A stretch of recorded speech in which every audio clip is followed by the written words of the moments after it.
This is waiting on by generic.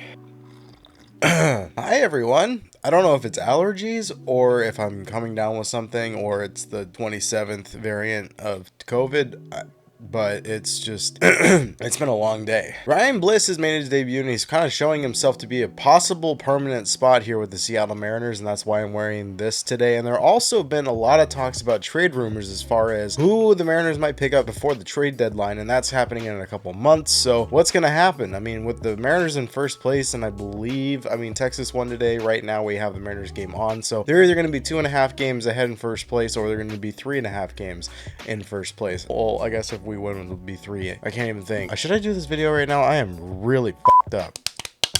Whew.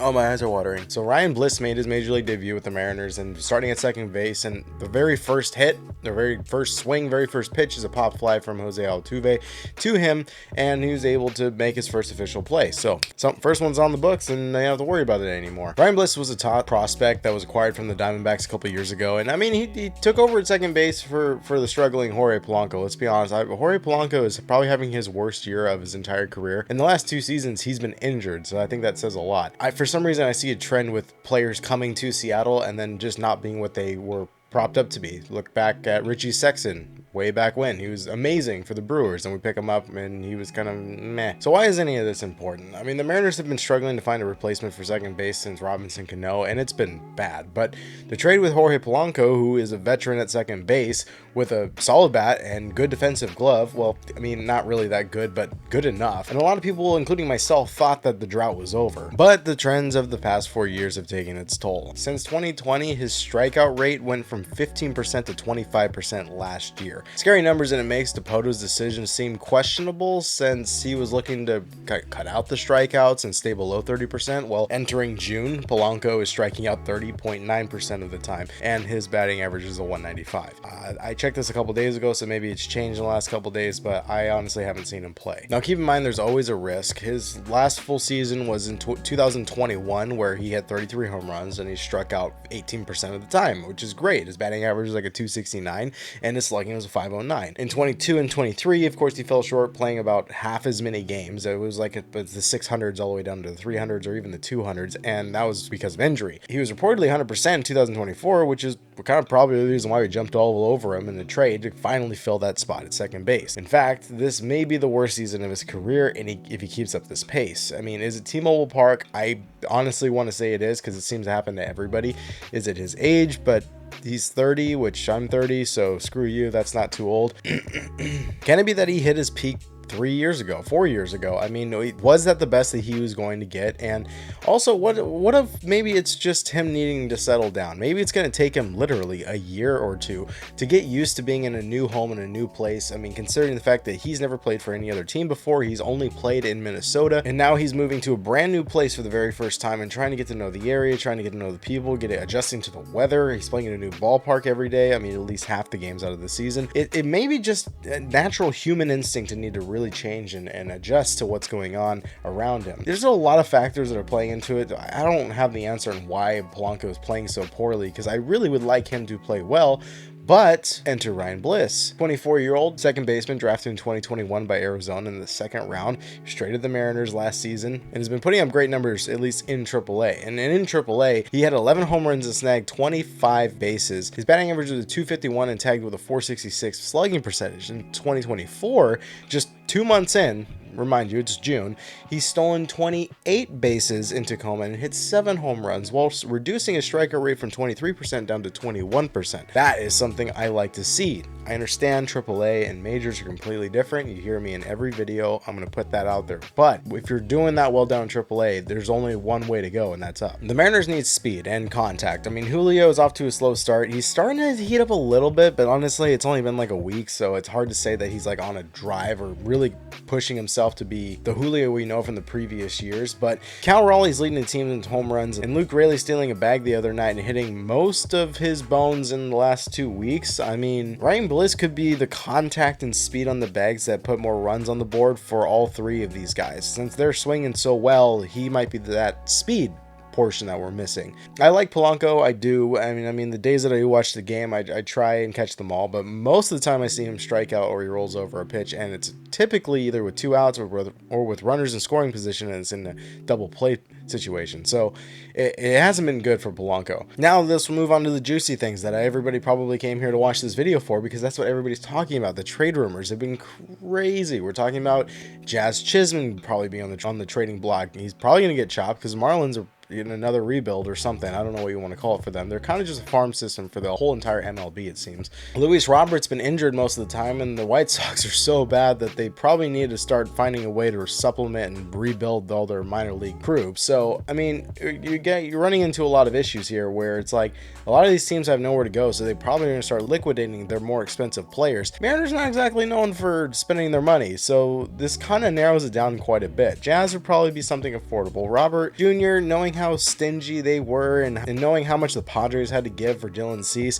I don't know if Robert Jr. is going to be like in the wisps of things. But the big names have been coming out, and I know you guys are waiting for this one. So it's the Blue Jays. I mean, you have there's I don't know where the talk started, but maybe it was Bob Nightingale or something like that. But Vladimir Guerrero Jr. and Bo Bichette being on the trading block.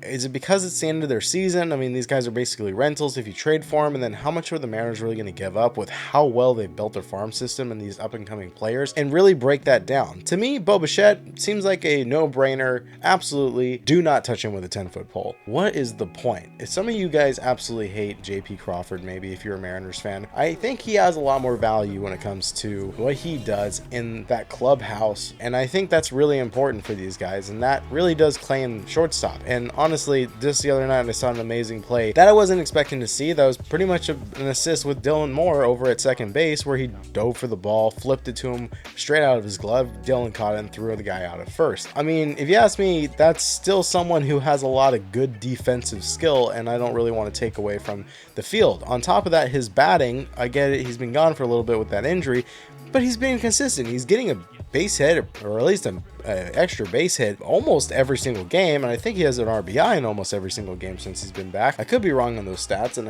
I'm not even going to bother looking them up, but he seems like he's been making contact and he's not just rolling over on everything. So to look to spend $16 to $24 million on the shortstop when we have a guy that's very much homey, very much a Mariner by all accounts, I don't see a reason to go after Bo Bichette. It makes no sense, and I don't really know who you would trade for him. On top of that, in a couple of years, if JP Crawford wanted to retire, we still have Colt Emerson, who I believe is 18 years old right now, and give it 2 to 3 years, which might be how long JP wants to stick around. That is exactly who we'd want at shortstop. One of the top prospects in the MLB, and in fact, I think he's number 50 in the MLB prospects. That's who I want to be putting at shortstop for the Mariners, not Bo Bichette. But in step Vladimir Guerrero Jr. Now, I'm going to put a caveat here at the very end, but I want to say that Vladdy coming to Seattle would be pretty damn awesome. A lot of people have been talking about Pete Alonso, like maybe that would be a good fit for the Mariners, really upgrade our first base. I don't think Pete Alonso really has it anymore. I think he's very much a well-known guy for home run derbies, but as far as his batting average goes, I went to the All-Star game last year, and he entered the All-Star game batting under 200. That didn't make any sense to me. I understand he's a good power bat, but again, at the All-Star game, he didn't really do anything. And on top of that, we don't need someone who can't hit. We need someone who can make contact. We have plenty of strikeouts, and I think the Mets are probably going to be the only ones that are reasonable to pay him the amount of money they're going to pay him. The Mets, in and of itself, are going through a terrible situation right now. They're firing players, if you guys saw my last video, and they're trying to figure out how they're going to afford Francisco Lindor, because nobody else is going to pay him the amount that the Mets can pay him, because they have the most money in baseball besides Blue Jays, because that's ran by a corporation, not an owner specifically. Anyways, I digress. Vladimir Guerrero Jr. would be an awesome ad for the Mariners. I think it would be great contact. He always hits very well in Seattle, which is a rare commodity and something that we struggle to find, and even when we do find them, they don't seem to do well on the team, but I'm not going to bash someone who hasn't had the opportunity. Now, my caveat to this is, as soon as we started talking about all these trade possibilities with Vladdy and upgrading from Ty France, last night Ty France hits a home run to put the Mariners ahead when we beat the Angels. So maybe we're lighting a fire under his ass, and maybe he's paying attention to the social media where everybody's saying time to upgrade first base, and he knows his job's on the line. Don't get me wrong, I love Ty France. I don't really want to see Ty France go, but I would much rather have Ty France in the DH spot than have Mitch Garver in the DH spot, because although I like Mitch Garver, he has definitely not lived up to the expectation that I wanted to see from him coming from the World Series championship team Texas Rangers. He has not performed the way I would expect and the way that I would like him to.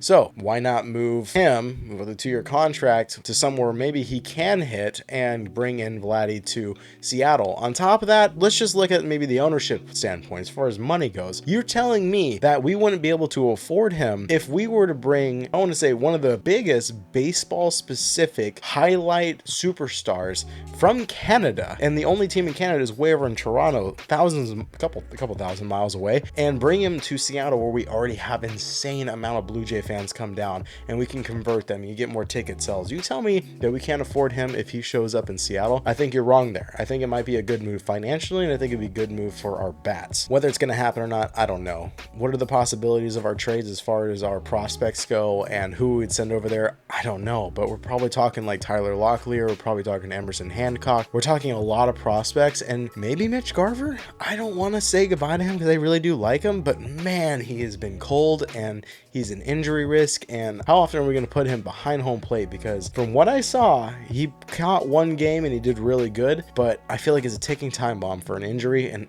it's not what we paid for. We don't need an injury, but we need his bat to wake up. I'm done. Leave a comment below on what you guys think should happen. Maybe there's a name I missed out there that we should trade for. I don't know who exactly would be on the roster that we should really attempt to chase after, but I'm thinking a first base really needs a big bat, and I think this might be the opportunity to go down and grab somebody who is on the final years of their contract, and somebody that maybe we can afford that might have some influence given that we're so close to the border. Let me know, like the video if you want to see the Mariners trade and make it to the playoffs. Subscribe if you like baseball, and if you don't subscribe, and I'll just see you guys in the next one. All right, I'm gonna go take a nap.